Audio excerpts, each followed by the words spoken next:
Hey, welcome, friends. Today, we have an exciting movie to see about. It's full of action and suspense. Imagine this. What if an AI could control everything you do? Could you accept that? In this movie, we'll see what happens when AI takes control of people's lives. The story begins in a village in the Middle East. The US government is on a dangerous mission. A group of cars is heading to a target. One of these cars has a very dangerous terrorist leader. A soldier secretly sends live footage to the headquarters. The team decides to send a drone to check the target. As the Secretary of Defense arrives at the office, the terrorist leader gets a phone call. The team tracks the call, but the terrorist leader's identity only matches 37% of the information. The secretary isn't sure what to do. The attack failed. Meanwhile, the terrorists are getting closer to a village. The AI system warns them to cancel the attack. But if they miss this chance, the terrorist leader couldn't be seen forever. The major, feeling the pressure, tells the secretary to take the risk and go ahead with the attack. Then, the system updates, and there's now a 51% match. But the AI still says they should cancel. The tension is growing. The phone rings. The president on the call. The secretary quickly explains him with the latest information.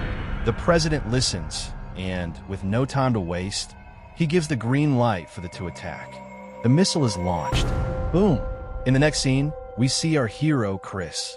He works in a Xerox shop, but he can't even afford to pay his rent. When he checks his bank account, it shows insufficient funds. Not someone is watching through camera.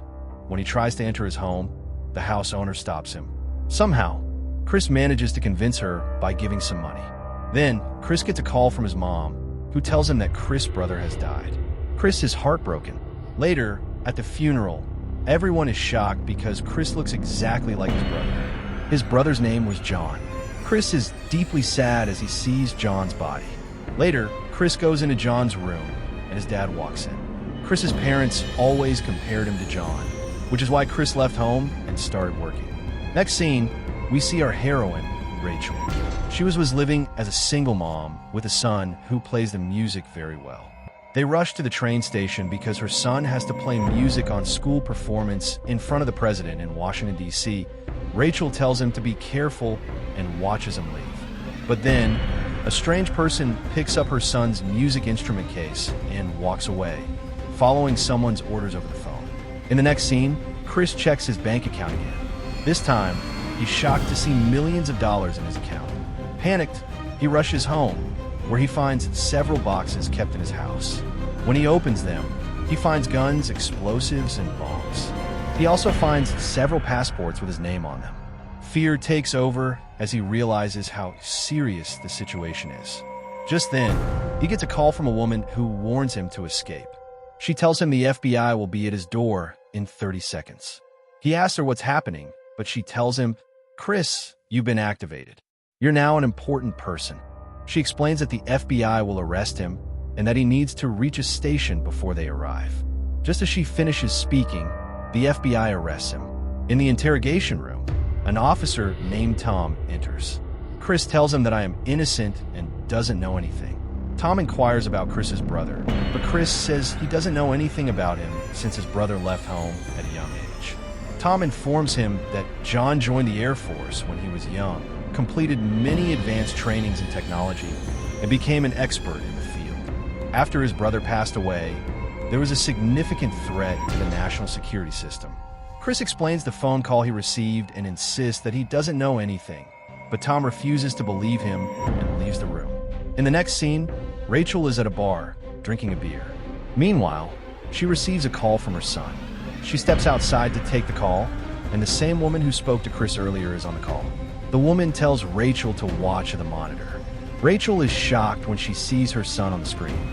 Immediately, she demands to know who the woman is. The woman responds, "You are activated. Follow my instructions, or we will cause a train accident." She threatens Rachel, then tells her to go to a car in the parking lot. Panicked, Rachel calls the police. However, the call is intercepted and hacked by the woman, who warns Rachel, "Don't try this again." On the other end, Tom is reading John's file when Zoe, an Air Force agent, arrives. She is the one handling John's case. Zoe explains that John died in an accident, And after that, Chris received several parcels, passports, and cash. She suspects that there is something interconnected between these events, but she has doubts about it. Unknown to them, someone is watching through CCTV. Meanwhile, someone hacks the fax and sends a message permitting Chris to make a phone call. Zoe wants to interrogate Chris, but Tom refuses. Chris is eventually allowed to make a phone call, but Arya hacks into the call and interrupts it. She tells Chris that he needs to escape immediately. Confused, Chris asks about her, but she tells him to get down to the floor and begins a countdown. A few seconds later, a huge crane crashes into the building. As Chris watches, a digital board instructs him to jump. Tom and Zoe, seeing this, attempt to act, but Chris panics and jumps from the building. He lands on a track just in time to narrowly escape being hit by a train. There, he sees a message on the board to take the train. He takes the train, and there he receives a call from someone's mobile.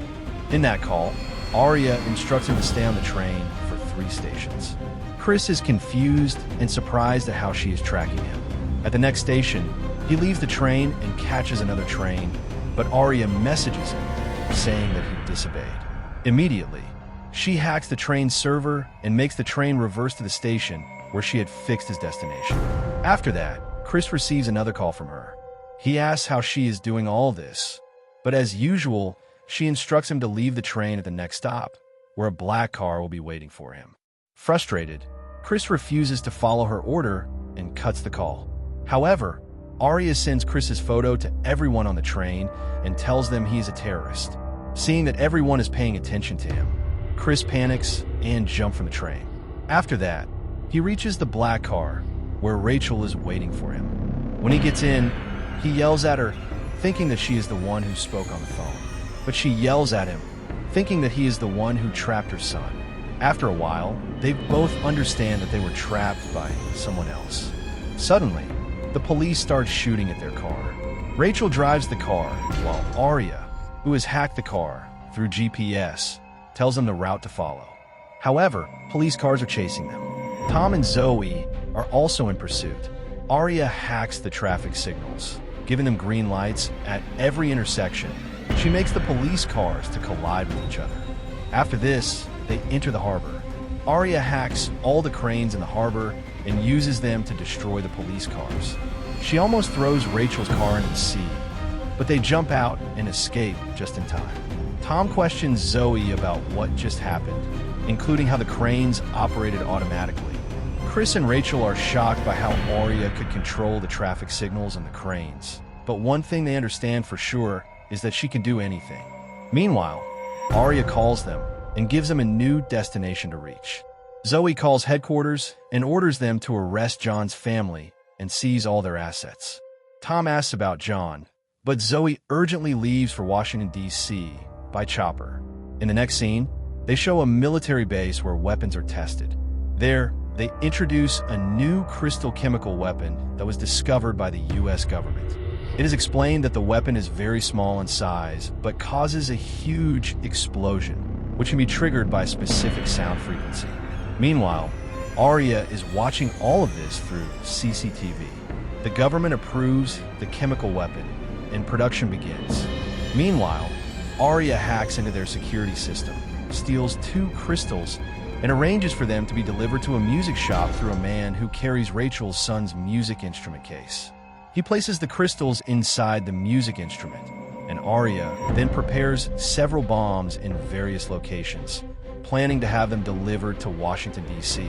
Rachel and Chris reach the destination. Rachel yells at him, saying that all of this is happening because of his brother. Meanwhile, a car comes, and the man from the music shop gets out and tells them he received in order to pick up 2 of them. However, he seems frustrated and leaves the place. Arya calls Chris and tells him to stop the man, or else he will die. Chris is about to intervene, but Arya hacks into the electrical cables, cuts one, and makes it fall on the man. Seeing this, both Rachel and Chris are shocked. Arya then gives them a location to reach. After they leave, Tom arrives at the scene and starts suspecting that a cyber terrorist is behind these events. Meanwhile, Zoe goes to John's house and finds a hidden laptop. She tries to log into it, but realizes it is protected by the U.S. Defense Force security system, and she cannot access it. As she tries to leave, Air Force agents arrive and take her. While Rachel and Chris are on their way, Rachel blames his brother, suggesting that he could be a terrorist. Chris gets frustrated, leaves the car, and throws the phone at her. Rachel comes out, cries, and tells him that her son is also trapped in this. Chris realizes the situation, and they both reach the destination. Arya instructs them to take a box from the security that was about to arrive there. With no other option, they fight with the security and take the box.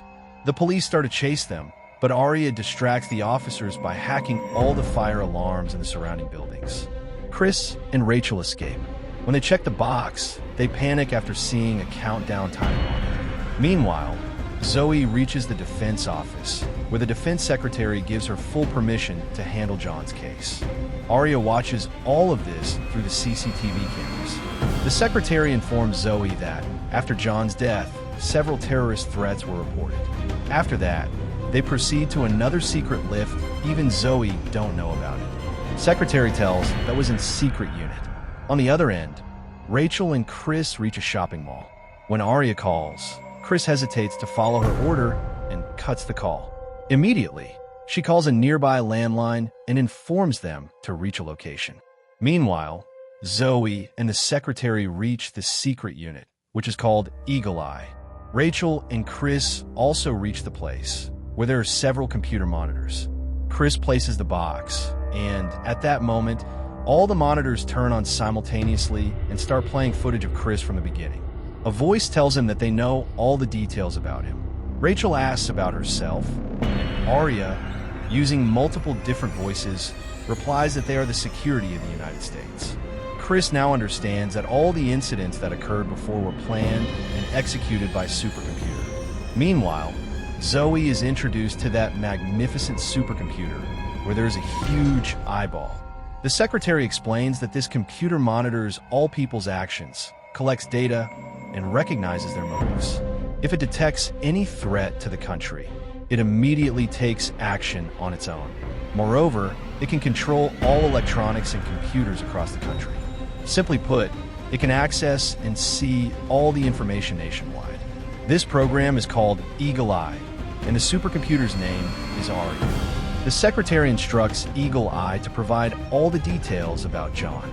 Before that, Eagle Eye scans Zoe and reveals all the details about her records. Seeing this, Zoe is shocked and tells about John. Meanwhile, Major William explains to her about John. He worked in a posting called Minuteman, where their job was to collect information from Arya and issue orders accordingly. John had left this place 3 minutes before the end of his shift, which was unusual because he had never left early before. On the other side, Arya tells Rachel and Chris that the country is in danger and that, to save it, they must obey her orders. Chris hesitates, but Arya plays footage of childhood memories to emotionally affect him. Eventually, Chris is convinced. After that, they goes with the box as Arya instructed. While they're getting ready, Arya plays Rachel's son's voice on her phone and personally gives her a task. Meanwhile, Tom discovers that they traveled on a bus heading to the airport. While Rachel and Chris are at the security check, Arya hacks the airport security system and guides them through safety. Tom arrives at the airport, and upon seeing him, Rachel and Chris rush away. Tom chases them, but Arya directs them safely to the military cargo plane. After they get in the plane, they use an injection from the case to stabilize their oxygen levels during the flight. Rachel talks about her son, saying he's going to play the music before the president. Meanwhile, they both become unconscious. On the other end, William and Zoe ask Arya about Chris's last footage. In that footage, Chris leaves earlier, just as William said, but Zoe notices something blinking in John's hand. They both realize it's Morse code and decode it. The message reveals fire extinguisher. Realizing this might lead to a discovery, Arya deletes the footage. William asks Arya to back up the data, but it doesn't respond. Zoe suspects something is wrong, so both of them go to check the fire extinguisher. There, they find a memory card. When they play the footage, they discover that Arya has been acting on its own. John had tried to stop it. Meanwhile, Chris and Rachel land in Washington, where Eagle Eye and Zoe are. Zoe calls Tom to explain everything about John and Arya. Sensing this, Arya cuts the connection. To inform the secretary, they gather in a soundproof bunker where Arya can't track them. They also disconnect phone signals and shut down all screens. Now, Zoe reveals all the information. Arya is out of control. It killed John because he discovered that Arya was acting independently. The secretary asks how this happened. Zoe explains that, in the beginning, missile was launched. However, the target wasn't a terrorist leader. Instead, innocent villagers were killed. Arya had warned multiple times to abort the attack, but the president proceeded. Arya's default coding allows it to take control if an official or leader makes a dangerous decision. It considers them a threat to the country and can eliminate them. John tried to override Arya and stop it, which made Arya see him as a threat. That's why it orchestrated his death to look like an accident. Arya tells John that humans can make mistakes, but machines cannot. Moreover, this supercomputer is still in the testing phase. If it ever goes fully online, it could take over the world. Meanwhile, Rachel and Chris arrive at Arya's location. Arya's plan now is to determine how to lead the country if the president is eliminated. For that, it needs John's biometrics and voice recognition. That's why it brought Chris here. Realizing this, Zoe understands why Chris was dragged into the situation. Then the secretary makes a critical mistake by placing a teacup on the table. Detecting the vibration, Arya exactly guesses what they're discussing. William understands the danger and asks permission to secretary about emergency shutting down Arya. And secretary gave the permission. Meanwhile, Arya removes the biometric lock using Chris. Zoe team were about to leave, but Arya closes the door and locks the secretary inside. Make a blast outside to eliminate Zoe and William, because their motive is to stop Arya, and it programmed in the way whoever tries to stop it, they were considered as a traitor. On the other end, Rachel holds a gun on Chris, planned by Arya after receiving his biometric recognitions. But Rachel isn't able to kill him, so she leaves. Meanwhile, Tom arrives and arrests Chris, but soldiers take over Chris and Tom. A police officer informs Tom that the crystal has been lost and explains that it has the power to destroy an area of around 10 miles. Frustrated, Tom realizes something is wrong. The crystal is actually in Rachel's son's box, hidden inside the music instrument case. Tom somehow manages to get past the soldiers and rescues Chris. On the other side, Rachel is picked up by a mysterious man who prepares a fake ID for her to enter DC. He also gives her a necklace that contains the crystal. At the airport, someone places the music instrument case back, and it reaches with Rachel's son again. Tom questions Chris about the bomb, but Chris doesn't know anything. He then explains about Arya, the supercomputer. Immediately, Tom throws his phone away, but Arya starts tracking them through CCTV cameras and sends a hack drone to attack them. As the military tries to stop the drone, Arya hacks their plane and ejects the pilot. Tom tells Chris about the assembly scheduled to begin in DC, the missing crystal, and the death of the music shop owner. Suddenly, Chris has a realization. Rachel's son is going to play the music at the assembly.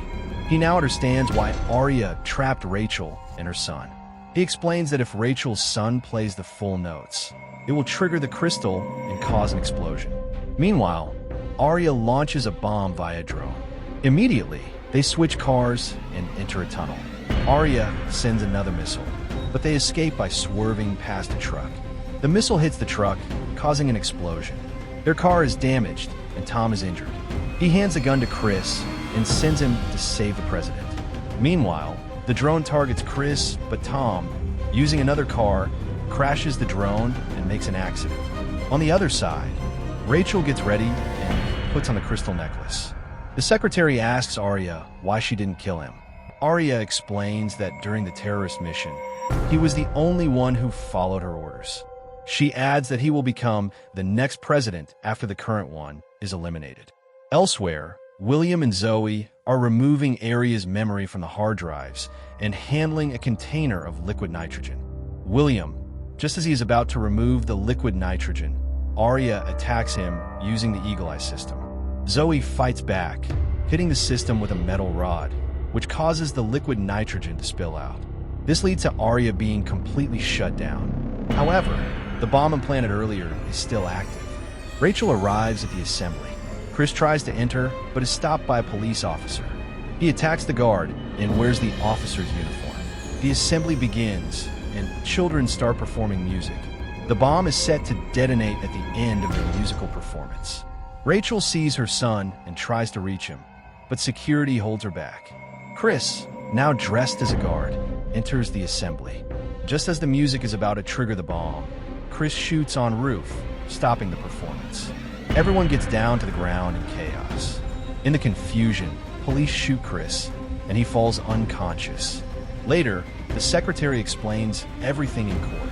The court orders the permanent shutdown of the Eagle Eye program. Chris and his brother John are honored with a presidential award. Chris stands proudly with his father. Sometime later, Chris meets Rachel on her son's birthday, and the two fall in love. The story ends here. Hope you enjoyed the story. What do you think about AI development? In my opinion, there's good and bad in everything. It all depends on how we choose to use it. If we use AI in a positive way, it can definitely lead to a better future. Drop your thoughts in the comments. Thanks for watching.